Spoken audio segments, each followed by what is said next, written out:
Hello everyone and welcome to the nest. What we are doing this week is some Cioppino, which is Italian fish stew.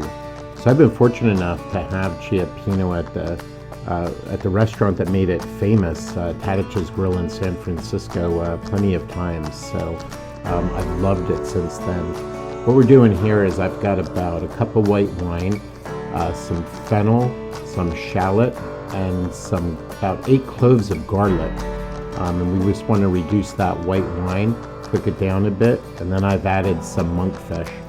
Monkfish is the poor man's lobster, and the reason that I use it is because it holds up really good and it doesn't fall apart. So we just get that monkfish in there. We're on the Blackstone for now. We want to cover it up just to get that steaming a little bit in there, and then we'll move it to the gas ring to cook it up. Here we're going to add our San Marzano tomatoes. We're going to use like 3 cans of that. All the ingredients in the recipe, so to speak, will be in the comments section. As I said, I kind of do the Cioppino my way. So we'll get those tomatoes in there. We'll get the pool happy and mix that around a little bit, splash a little bit. Then we'll just cover that again. Now what we're going to do is we're going to add our mussels, clams, and even more mussels. I got 2 bags of mussels and a bag of clams, but feel free to use as much as you want. This is a simple recipe, and put all those flavor profiles in there that you like. What we want to do is we want to stir that around a little bit, and we're going to crank up the heat on this gas ring to get things boiling a little bit.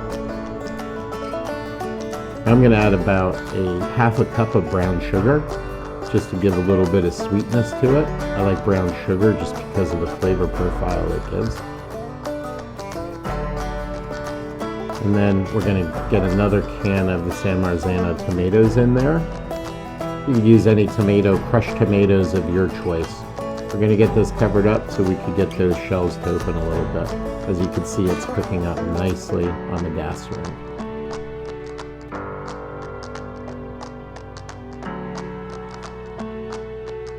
At this point, I'm going to put about 2 cups of chicken broth in. And that again is when we get that Italian bread later, we're just going to dip that in. Also going for a can of chopped clams.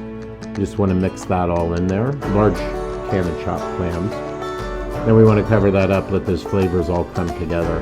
Now as you can see, we got that nice sauce. We're going to add a pound of scallops, and we're going to add a pound of shrimp as well. You want to put this in near the end because you don't want to overcook the shrimp and the scallops.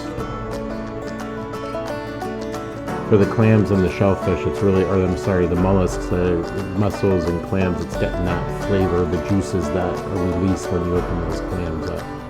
So we're just going to stir that around. I also put in a bottle of clam juice, which is optional. I'm going to do a can of tomato paste, and we got those ferns from the fennel that we're going to throw in there. Now I've got a big hunk of butter in there with some basil, some parsley, and oregano fresh from the herb garden. If not, just throw some dried in there. This is a really quick recipe, and it's so delicious. Dipping that bread and having a few drinks with it.